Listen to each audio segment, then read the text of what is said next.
Ginising ako ng sinag ng araw na tumatama sa aking muka at nakita ko ang napakaamo muka, ang aking asawa, ang aking Calix. Napakagwapo nga naman niya.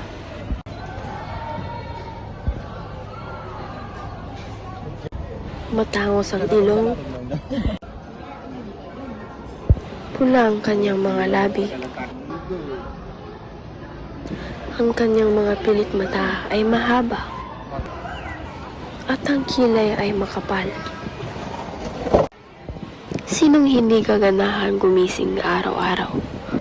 Nakatulog ulit ako nang iniisip na may kasama ako sa pagtanda. Nagmulat ang aking mga mata na pagmulat nito, wala na ang aking asawa sa aking tabi.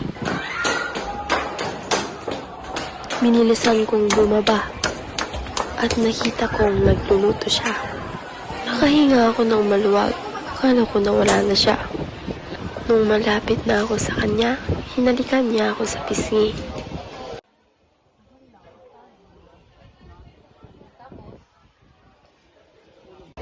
Habang siya'y nagluluto, may biglang pumasok. Si Kalena, ang kapatid ni Calix. Hello, Kalena. Napadaan ka? Uy, ba't yung mga yung kapatid mo? Hi, my beautiful sister. Kumusta ka? Kalena, kamusta ka raw? Sabi ng kapatid mo. Uy, okay ka lang? Oo ate, okay lang. Ate, pwede ba tayong lumabas? Kung wala si kuya. Oh, ayaw kanyang kausapin, babe. Ako na favorite niyan. Ikaw, Kalena, ha? Bakit hindi ako kausapin mo? Favoritism ka? Ate, kamusta ka? May problema ka ba, Kalena? Wala po ate. Okay lang ako. Okay lang kami ng kuya mo.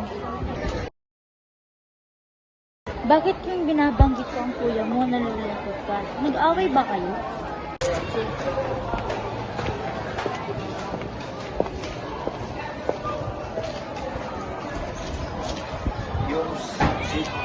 Ate, sobrang mahal na mahal mo yung kuya ko, no?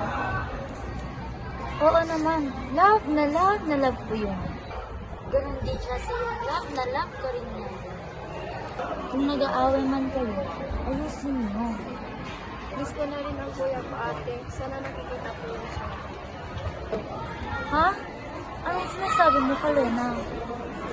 Ate, gumising ka na sa katotohanan. Wala na si kuya. 10 taon na wala na si kuya, ate.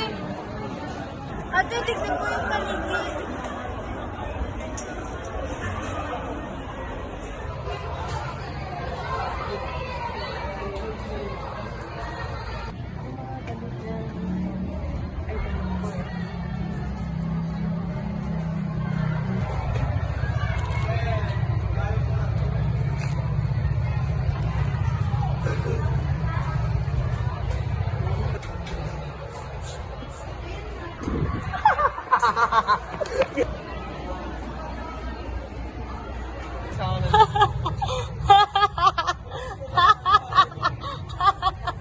Ano ka ba? Iniwan lang natin ang kuya mo sa kusina eh.